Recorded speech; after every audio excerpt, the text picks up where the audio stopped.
Welcome to United We Spay, the show dedicated to promoting affordable spay-neuter services nationwide.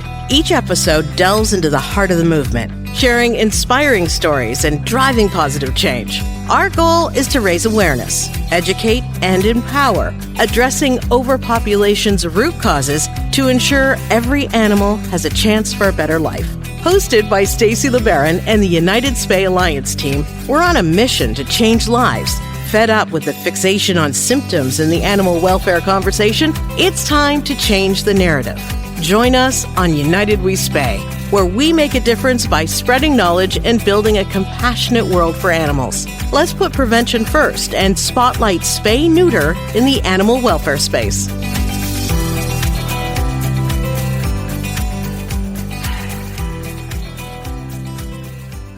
You're listening to United We Spay, a podcast from United Spay Alliance. United Spay Alliance works to promote accessible, affordable, and timely spay-neuter services because an ounce of prevention today can prevent untold suffering tomorrow. Spay-neuter, it's public health for pets. I am Stacy, United Spay Alliance board member and host of the show.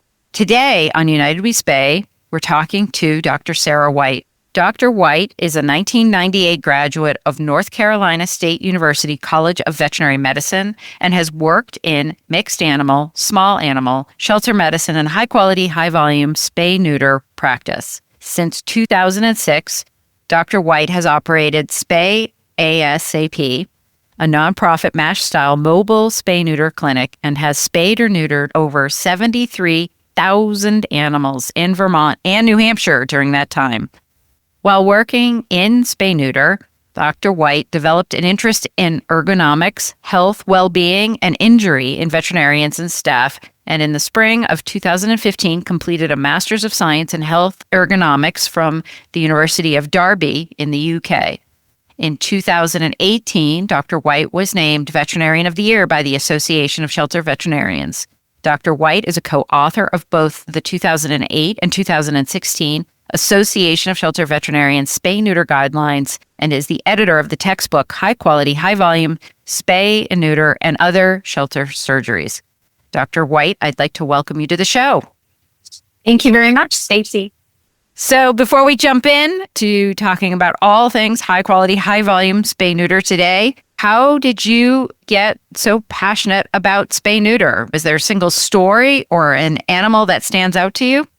I don't have any specific story or animal. I was working in an animal shelter in New Hampshire starting in 2000 and was working there for several years and realized that I really enjoyed spay and neuter, and I was seeing that there was a need in the community. I think it was a vet student whose uncle worked at a local Catholic shrine as a priest, and they had feral cats there that the priests were taking care of. And I wanted to be able to spay and neuter them so the priests would have healthy cats and not too many of them. So the vet student came and helped me and we did the surgeries. And I realized that there were situations like that all over the area where I live. And that if I could use my skills to reach out to as many of these people in these situations as I could, that would be a really helpful thing for the community and for the animals and for the shelters that I saw receiving lots of unwanted accidental litters of kittens. So that was kind of my origin story into spay and neuter. Very interesting. So you saw a situation, you saw a problem, and you wanted to jump in and address that one case. But with that, you realized it wasn't just this one situation, but there's another one over here and another one over here. And so how do I create something scalable? So it wasn't like, I'm going to just donate my time for this one weekend. It ended up creating a model for something else. So you're in Vermont and New Hampshire, very rural, very spread out. Did you originally think when you got into the spay-neuter world that you wanted to have a physical building, or did you always think it had to be a mobile model? My initial thought was that I would find somebody to hire me as a spay-neuter vet, and it would probably be in one place. And I found that nobody at the moment in my area was ready yet to do that they either didn't have the facilities or they needed to work things out with their board of directors. And it was not something that was happening at the speed that I wanted it to happen. And I was very fortunate during this time when I was questing about to find out how I would be a spay neuter vet to meet Dr. Leslie Appel, who at the time and still was executive director of shelter outreach services in Ithaca, New York. And at the time, she also worked for the ASPCA and had a special grant for people who were interested in starting MASH style spay neuter clinics. So I didn't really know what that was, although had somewhat come around to the idea of I need to travel between different shelters and maybe use their facilities and maybe do something with them. But Leslie had created this model for working with many nearby shelters and humane organizations, having that organization host the clinic, and she or a vet that she hired and a vet tech and all the surgical equipment would travel to that site in a minivan and set up the spay neuter clinic. So it was really Leslie's mentorship and the grant money from the ASPCA that determined the model that I was going to use. And it really ended up being a great fit for the place where I am. At the time when I started, I was fortunate to have already worked in a shelter in New Hampshire, right on the border with Vermont, for more than 5 years. So I already had connections in the shelter communities. And I attended meetings of both the Vermont and the New Hampshire states humane federations to meet shelter directors and managers and kind of get on their radar as a service that was available. And it took a little while for shelters to take me up on the offer, although within a few months of starting the clinic, I already had several places that I was traveling to, had a vet tech who was working with me and was really up and running. And my schedule was completely full to the point that people couldn't even necessarily get the appointments they wanted by the end of my first year doing the work. Looking for low-cost spay or neuter? Don't waste hours searching. Use our low-cost spay neuter directory. It's a free tool from United Spay Alliance that connects you to affordable services anywhere in the United States. Just enter your location to see clinics, mobile programs, and community resources near you. Spaying and neutering saves lives, prevents suffering, and strengthens communities. And finding help should be the easy part. Start your search today at unitedspayalliance.org/map. So I find with the mobile clinic model, and that's a loaded phrase because there's mobile clinics where you're actually driving the physical clinic to the location. Then your model, you have a lot of supplies that you bring with you, but yet you'll use a facility to help support doing the spay neuter services. And then there are other models where you may not even be using a clinic. You might be using, well, in your case too, you've used like conference room spaces or more sort of a larger space. So there's a level of sort of flexibility in this mobile MASH style model. In your business, all the locations vary by type. I mean, what is the range of what you'll use for an actual facility? So I have a church basement that I work in regularly. I have the community room of an apartment building, of a low-income housing apartment building, and partly the grooming space of an animal shelter because it's a cleanable space with tables. And then several other shelters I work in their multi-purpose room or similar things. I've worked in, Knights of Columbus, American Legion, buildings that are temporarily empty that a shelter can rent or borrow for the day. So it really varies. But I want to say that the reason I can do this is because the State Practice Act in Vermont and New Hampshire, the State Veterinary Practice Act does not require a premise permit for the specific location where a vet clinic is going to be. So there are states that I could work in where I wouldn't be able to use random locations or specifically licensed locations in case they require a premise permit. So anyone who's even considering this model of clinic needs first to know where it's legal in their state to practice veterinary medicine on small animals. So in Vermont, in New Hampshire, there's no specific requirements for that. The kinds of places that I require are going to always be, I'm going to need electricity. I'm going to need light. I'm going to need a building or at least a portion of the building that can be sealed off to the outside. So it can't have a wide open window that can't close that an animal might escape through. And I need it to be a comfortable working temperature for me and my staff and for the animals. So certain times of the year that may not require any climate control, but heat in the winter and ideally air conditioning during part of the summer is a requirement for me. And when you're working in these various communities, is it the host organization that's booking the appointments and doing all that administrative stuff? So it's you and your team, you show up and you say, just bring me the animals, and that's what I'm going to do.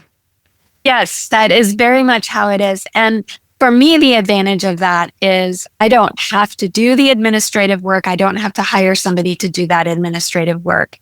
What it means is the clinic is very much the Host Humane Society's clinic. It is their thing. It is their decision whether they want to fundraise and offer free clinics or whether they want the clients to pay something towards the surgeries.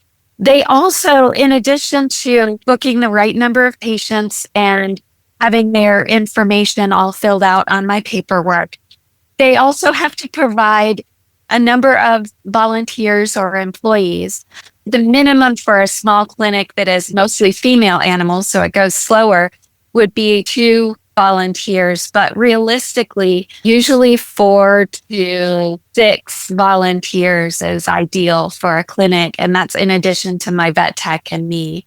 And they're also, the host shelter is also responsible for discharging the patients.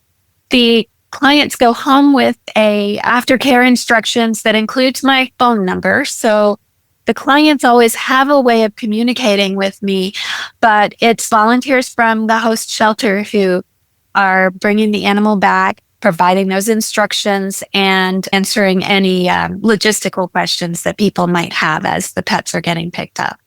I know one of your big objectives is offering affordable spay-neuter services. We are in Vermont, we're in New England, veterinary care is quite expensive. So in your mind, how do you calculate what is a fair price for your services? Really, for me, the price that I charge the shelters is the price that my clinic needs to break even and buy the supplies that we need and pay a good wage to my vet tech and pay a competitive salary to myself. So I'm not trying to build up any savings with this, but it is a nonprofit. So it's not like I'm taking a business proceeds from it. But I also want to set a price that doesn't require me to do fundraising. So that's how I set my price. The shelters will often have an addition onto the price that I charge to cover the cost of the venue and the cost of the employees that they have and their printing and other expenses that they have. So basically, again, covering their expenses. And sometimes they are aiming to save some additional funding for those animals that can't pay anything. So they'll charge a few dollars extra on each surgery that people can pay for, leaving that money for community cats or for families that just don't have the money to pay for the regular prices or need a fully subsidized surgery. So it really is different stages in this model where the price that I charge isn't necessarily the same price that each shelter charges, and each shelter charges their own price, not the same as each other. So that's a little different. And for me, I'm able to charge that lower price because I only have one vet tech at a time. So I'm not paying a full staff. I'm not paying for a brick and mortar facility or a big fancy mobile spay neuter truck. So that makes a big difference in what I can charge. And to answer the somewhat bigger question, how can a spay neuter vet or a spay neuter clinic charge so much less than a brick and mortar full service general practice? Part of the answer is that we are focused on doing one specific type of service, which is spaying and neutering, and we don't have the equipment to do all the other things. I don't have an x-ray machine. I don't have an ultrasound blood chemistry analyzer, and I don't have the staff or infrastructure to run those things. So all of those are things that I'm not paying for. And the other part of that is that because it's the one thing that I do it a lot, and I have practiced it enough and learned enough specific techniques to do the surgeries a lot faster than what can be done in a general practice. And then the other piece in general practice is that as much as you try to schedule a day that's going to go from A to B to C, there's always something that comes up. There's always an emergency that walks in, or a question that gets asked, or so many different things are time sensitive in general practice. And so many different types of tasks are happening that it's very hard to achieve the kind of efficiency and flow that we can achieve in a clinic that's just focused on spaying and neutering. So it's a lot of little pieces that go into making it so much less expense than what general practitioners have. Do you think over the last 10, 20 years, general practice veterinarians are doing less spay neuter than they used to? I think they are. And I don't know how much of this becomes a bit of a chicken or the egg question for me. I don't know how many of the surgeries that we are doing in shelters or in spay neuter practice are ones that would have otherwise been done by general practices, or if it is partly that spay and neuter had always been a loss leader in general practice. It was the thing that the GPs offered in order to serve some of the basic needs of the pets. And it's a commonly shopped service. It might bring people in the door if you've got a lower price than somebody else. And I don't know that practices are doing that strategy as much. I think that at least for some of them, they're charging spay or neuter as they would for any other surgery, which is that they're charging based on the amount of time, the amount of medications, the amount of staff time, and whether it's a spay or whether it's a explore for a foreign body, they're trying to cover their expenses for it. And I think the price increase in general practice is partly reflecting that perhaps they're charging closer to their actual expenses and overhead, as opposed to just letting it slide and losing money on every spay or neuter that they did. So yeah, I do think general practitioners may be doing less than they used to. That probably varies by different regions. And I don't know how many are wishing they could do more of them, or if it's something that many are happy to leave by the wayside. I don't know the answer to that one. You know, Vermont and New Hampshire, they're not the largest states in the country, that's for sure. So you probably do have knowledge of quite a few of the veterinarians in the state. I don't know if the Veterinary Medical Association, if there's connections there with veterinarians.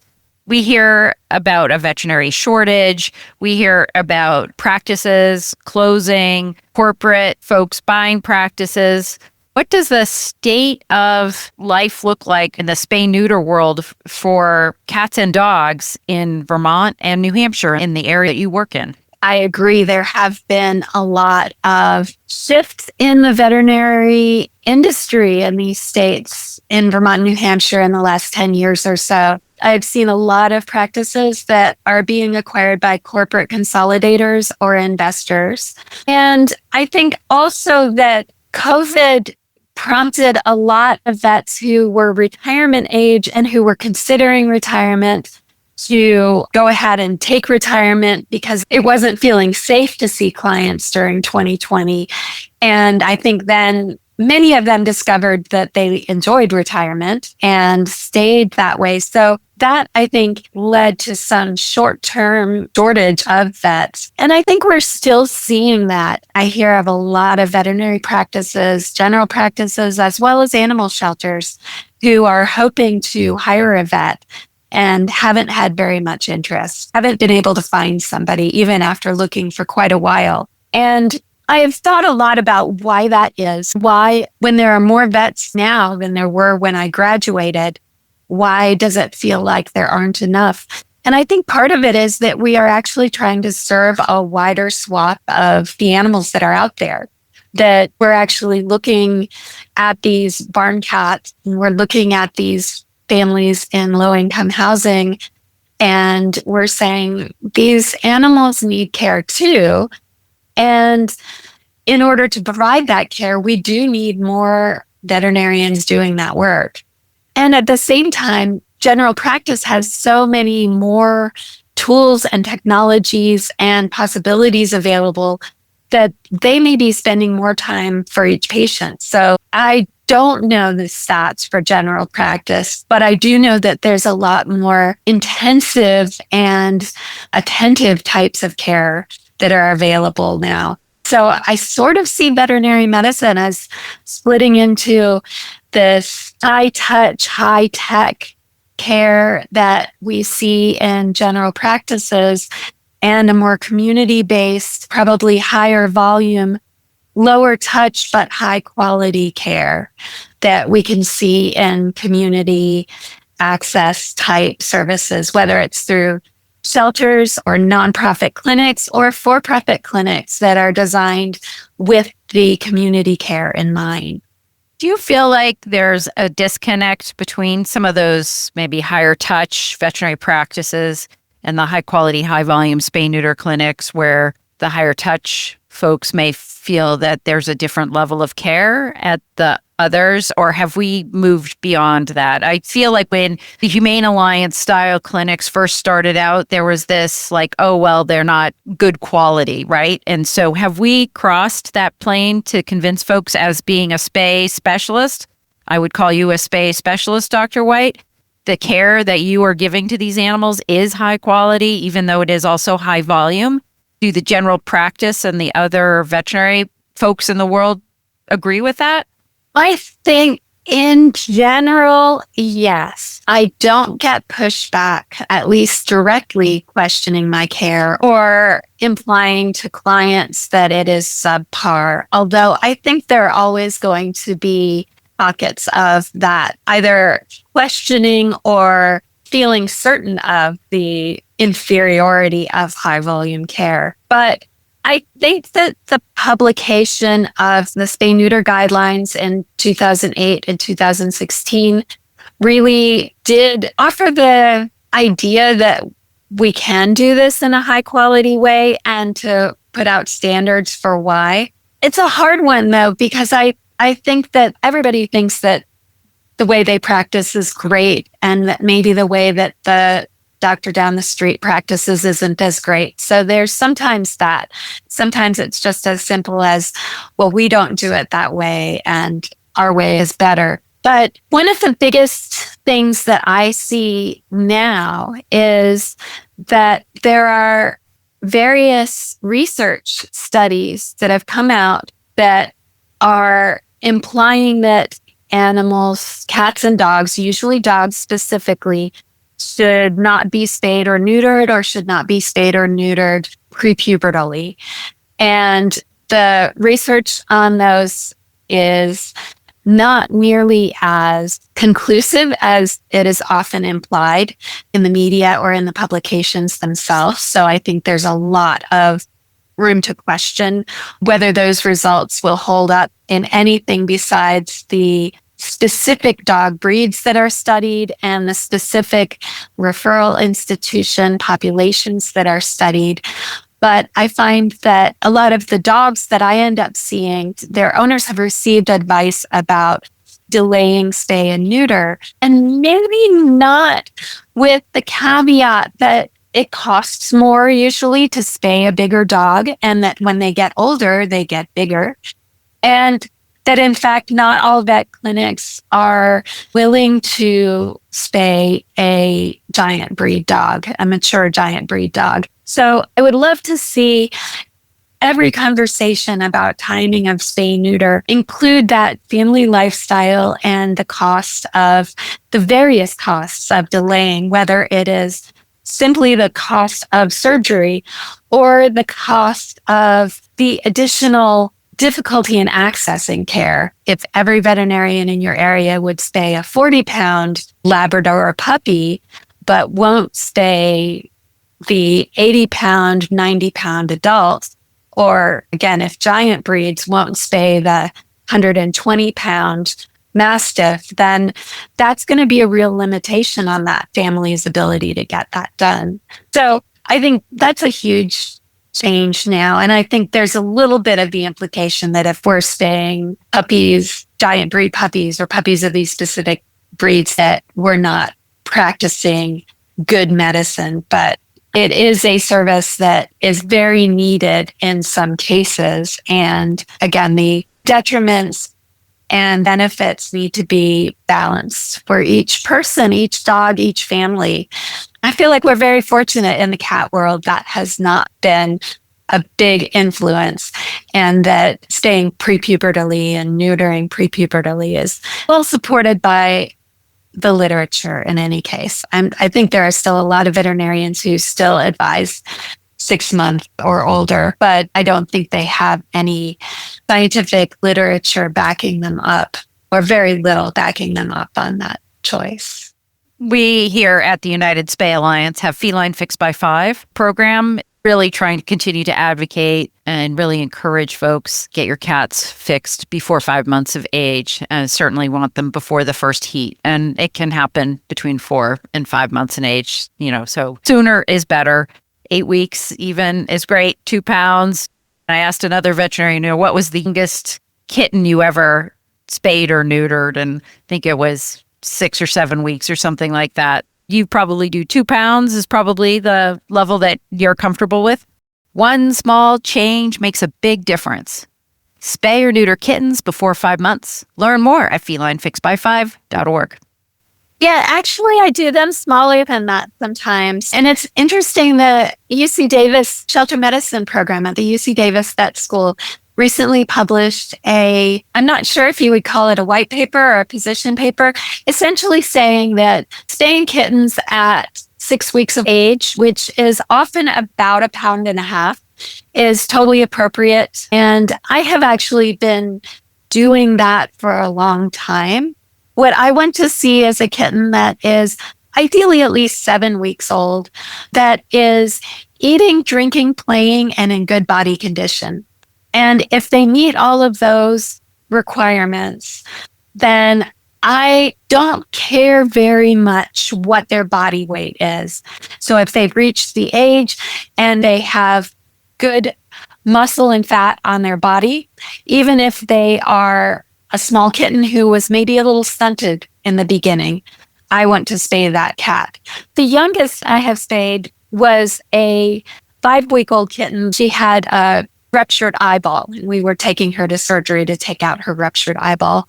And while she was asleep, we took a few extra minutes and spayed her. But I really do prefer if they are a little over 6 weeks. Excellent. Dr. White, for the folks out there listening, if there was one takeaway from our conversation today, what would it be? I think when it comes to building or creating a spay-neuter clinic or a spay-neuter program, you don't always have to start with the finished product. That for me, starting with a MASH clinic, so a mobile clinic that was a carload full of equipment that I could drive somewhere, that could allow me to do what I'm doing. And I didn't need to know what the final form of my work was going to be. I just needed to get out there and start providing the service in a high quality way that conformed with my Practice Act. But I didn't have to have all my plans and all my pieces together in order to do that. I often see organizations wrestle with trying to create the perfect and not going ahead and starting to do the good while they can do it. And I think that's the thing I'd like for people to take away. And Dr. White, if folks are interested in finding out more about the work that you're doing, how would they do that? The easiest way would be on my website, ergovet.com. So that's ERGOVET.com. And I have some information about ergonomics, obviously, but I also describe the type of clinic that I do, what my MASH clinic looks like, how we do it, and some links to research studies that I've done and other things are all at that site. Excellent. Thank you all for listening today. If you liked this episode, please be sure to share and subscribe. We release a new episode every month, highlighting important conversations and inspirational stories from the spay-neuter movement in the U.S. and around the world.